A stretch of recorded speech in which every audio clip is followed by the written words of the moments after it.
Generally, not many people are familiar with Charles Ponzi other than the finance circle. The expression Ponzi scheme or pyramid plan is recognizable as a pudding trick in which cash from a steady stream of new financial backers is utilized to take care of prior financial backers, while at the same time enhancing the plan's maker. The planner trick go until, as is generally the situation, it breaks down when there are not any newer financial backers, despite the fact that Ponzi was not quick to use this trick to bring in cash.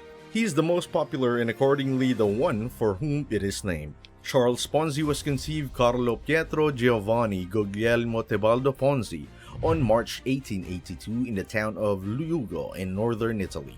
His folks and parents, Oreste and Imelda Ponzi, Ponzi later said were essential for a well-off Italian family that had become marginal poor when he was conceived.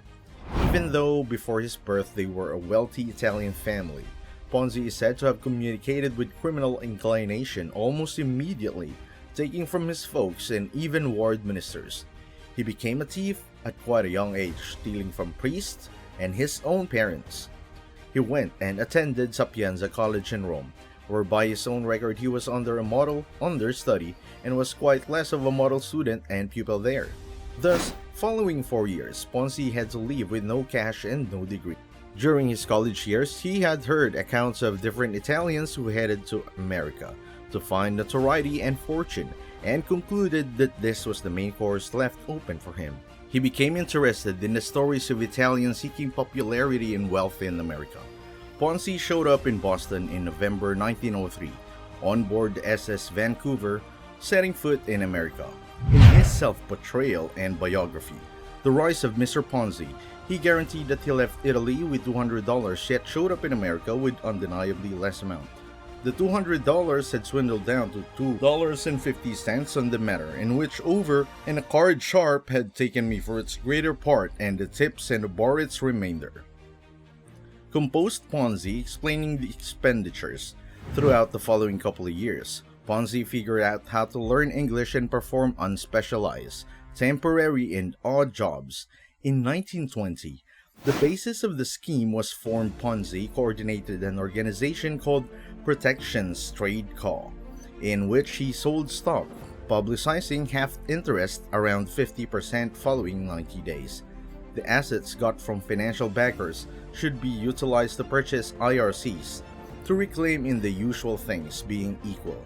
Ponzi utilized reserves got from new financial backers to take care of the old financial backers, and used the money from new investors to pay off old investors.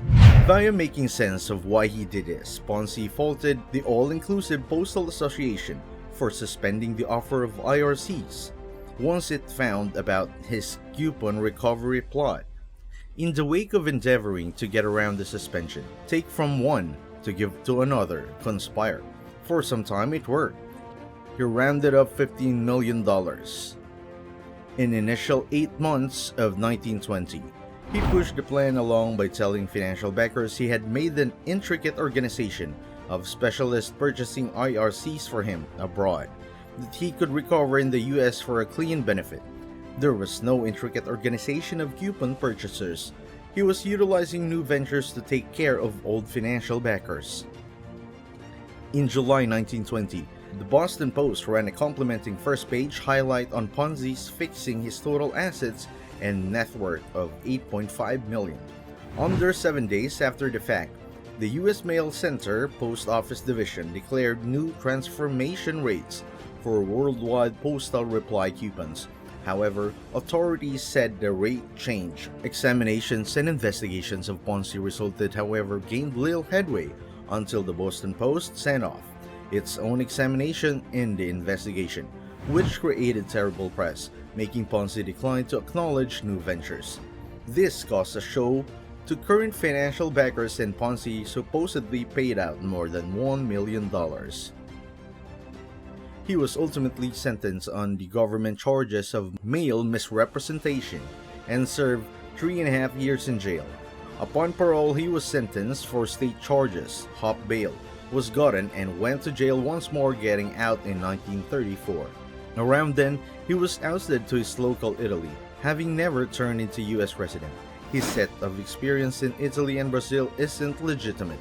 However, it's known that he kicked the bucket on January 18, 1949 in cause of emergency clinic in Rio de Janeiro, leaving only $75 to pay for his entombment. In 1920, in a span of 8 months, Ponzi raked in an estimated $15 million, all money made by scamming and scheming to persuading thousands of Bostonians that he could make them rich altogether. Soon after he was deported from the United States, Charles Ponzi was the most colorful early expert of a plan where the fraudster made conceivable a speculation, assembles financial backers, then utilized the cash from more seasoned financial backers to pay off fresher ones, while making a clean money. He wasn't the first to consider this. However, he is the individual who gave his name to this training. A similar strategy famously utilized by Bernie Madoff, who took $65 billion.